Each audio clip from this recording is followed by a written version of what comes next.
Hey friend, let's have a little talk. I want to talk to you about what happens when you have a reading or some other kind of spiritual message that pops up on your feed. You click on it, you're feeling really good, it resonates, and then the thing in the reading that was being talked about in that video doesn't happen. It doesn't come true. Was it really meant for you? Did the messages that you felt resonated with you have some sort of a real promise or meaning to them? So I'm going to go out on a limb here and I'm going to say what a lot of other readers will not say. Just because a reading pops up on your feed doesn't necessarily mean it's for you. What it means is math. It means that the algorithm thought, hey, you might like this thing. However, even if a reading doesn't speak to exactly what you are experiencing, if your emotions were strong enough to click on the reading because it's something you really want for yourself, the reading is still pointing you toward something that is in yourself. It's still pointing you toward some sort of an understanding of something that's important to you and saying, hey, this is a direction you should go in, and then the reading can actually speak to you. Now, a lot of times we find ourselves tempted whenever this happens, right? We have this devil energy. I'll speak from my own experience, right? As somebody who has been single for a very long time, whenever I've had messages pop up that promise like romantic connection, somebody coming in to support me, these types of things, I've really wanted these things to be true. I've really wanted these experiences to come to reality, right? And here's the thing. The reading was, in fact, pointing at some kind of a promise and some kind of a light. But because I hung on to this idea of a romantic connection, of somebody coming in and doing certain things or providing certain support for me, I would keep myself stuck. I would keep myself, chained to this treasure chest here, chained to a possibility that I wanted things to appear a certain way when they didn't, right? So like I'm still here as a single individual, but I had other blessings available to me, and you probably have other blessings available to you that when you resonate with a reading and it doesn't come true, maybe there was something else going on that you weren't aware of, right? We have this Four of Cups, the 3 cups in front of the guy here, that, he's thirsty, but this is not what he wanted. He wanted this cup. He wanted this particular form of satisfaction and nourishment. Maybe when you're getting that reading, it's really pointing you toward something else. It's pointing you toward a blessing that you already have, right? Somebody might pull out the Fool and be like, oh, fresh new beginnings, that start, a new adventure, so on and so forth. But then you, watching the video, you see this little dog over here, and you're like, this looks like my dog. This looks like my little dog. And that's a reminder from the universe that says, hey, you have this other cup over here. You have this other possibility, this other blessing. And so, you go like, okay, pay attention to your little dog. Pay attention to the love you have. Take your dog out to the dog park. Maybe you meet somebody out there. Maybe you don't. But by giving your attention to the blessings that you do have, and then that bringing your attention even to the things that you do want for yourself, gives you some inspiration and impetus to take action to be able to get from where you are to where you want to go. Now, a lot of times when you're, getting from a not a lot of times when you're getting from a reader, whenever you're listening to a channeler, a reader, or whoever, somebody who's communicating these messages, they are operating from this high priestess energy. Like, they're really good at, navigating the liminal spaces. But the thing is, regardless of whatever the skill in navigating the liminal spaces, it is still a liminal space. It is still the moon energy. Things are gonna appear different than they are, right? Somebody could be saying, hey, you got this big romantic love coming in, but it's operating from this moon energy, and what that big romantic love was just an exaggeration of something simpler and sweeter, your dog, or, whatever the case being. Your job as a person listening is to use your own intuition as well, right? If this dog has something useful to say, if this wolf has something useful to say, take note. But you're this little Piscean creature, this little crab here, and your job is to continue on the trail. Your own intuition is going to be able to point out things to you that my own intuition can't. That's why I encourage you in my readings when I'm holding up the cards to gaze at the cards, because you're going to get things out of that I can't provide for you.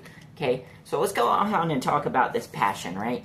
We have that Knight of Wands. Okay, you had that individual, because we're still talking about using love as an example. You have this passion to where it's like, okay, I want this romantic partner, and I'm dreaming about these possibilities, and if they do this for me, and then I do this for them, and yada, yada, yada, yada, yada, right? Okay, the Knight of Wands, he's really good about that. You know, he's really charming. You can bring that charm and build the connections with people and so forth and so on. Let's say, for example, if a relationship does come along and that relationship is in that Knight of Wands energy, you're still learning. You're still getting a chance to experience things that are resulting from your passions, that are resulting from your actions, that you take on these passions as a learning experience. Eventually, what happens is as you get this desire, that Knight of Wands energy, to go out and, you know, to meet people, to go to events, to, you know, get on the apps and talk to people and communicate, and you're kind of spreading yourself out all over the place, you're going to end up honing your knowledge of yourself. You're going to end up honing your awareness of, you know, like, what are your strengths and what are your weaknesses? And then you know, because you want this relationship, because even though you've gone to the things and didn't have what you wanted happen, you're determined enough that you're going to practice. You're going to develop your social skills. You're going to develop your relationship skills. You're going to really figure out what are the best environments to meet the kinds of people that resonate with what you want. And that is when you come into either the King or Queen of Wands. That is where you mature from that fiery passion of I want love to a more sovereign kind of state of being, to where, like, if you're the king over here, yes, you have your charm, you have your passions, you know, but instead of just being like charming and passionate toward everybody that you find attractive, you cultivate yourself and your own energy and your own charms and your, you know, skills, so that way you go to the right places and you meet the right people and you really make the right connections. Same passion. You still want the love, but you have the maturity to cultivate yourself and really figure out what you need to focus on. Or you want the same love and you become so confident in yourself that you naturally attract things toward you. Okay? Now, sometimes things go slow, right? We have that Knight of Pentacles. All right, so here's the thing about the Knight of Pentacles, why this is valuable. And I'm going to actually use business as an example in this case, okay? You don't want things to go slow. I know, it's true. We want our manifestations to happen now, right? I have my thoughts toward it. I have my emotions toward it, my energy, my actions. Why aren't things happening now? Because you have this belief. Maybe you have a belief within yourself that, like, things are harder, or that things don't work, or that you're not going to have the success, and so forth, right? And that belief system, if you're trying to get a quick, powerful manifestation, is going to sabotage you all the time, right? You know, we practice this mindset of changing, you know, the way we think and really kind of changing our belief systems. But sometimes these belief systems are so super ingrained that we need to actually do some hard work to get from A to Z. Because when you take the time, even if it takes months and months and months, if you stay consistent and you show up and you continue to do the thing, what happens is you prove to yourself that you can do it. You prove to yourself that you can have the thing. Even if the belief is, I have to work hard to accomplish my goal, by taking the time to do it, at least you've taught yourself that you can accomplish your goal. And I can accomplish my goal, even if it's, I have to put in all this work, is still a step closer to, being able to manifest things quickly and easily, to be able to create a reality easily and quickly, because you've gone from the I need to change my thoughts and I don't believe this and how's this ever going to work to I can do this. And then the next manifestation you work on comes a little quicker than that one. And then the one after that comes just a little quicker after that one, right?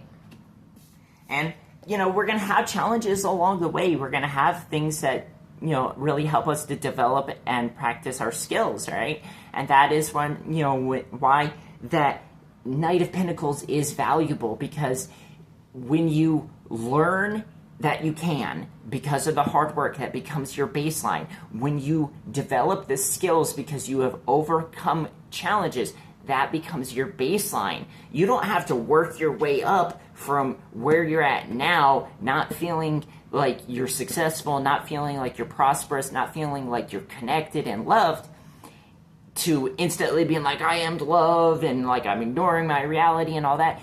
It's not helpful. It's not useful. What's useful is to gradually move yourself forward.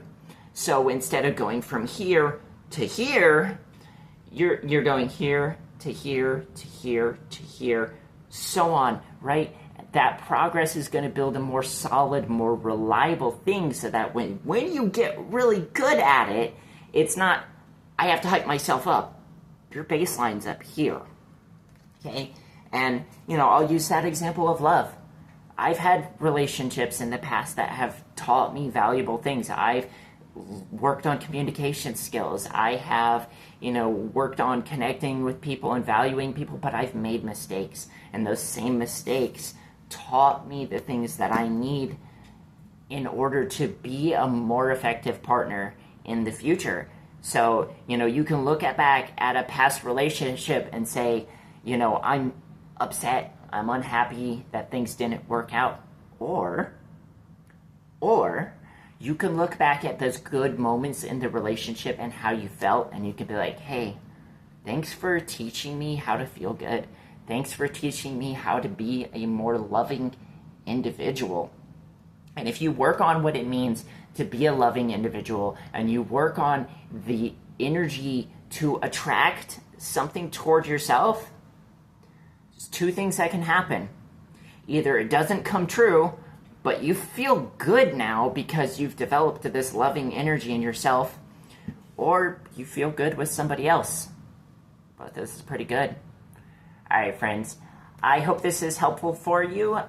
If you are looking for your own personal cheerleader, somebody who's going to really kind of root you on, who wants to see you succeed, I'm here for you. Go ahead and subscribe to my channel. Find a video that resonates with you, and I'll see you in the next one.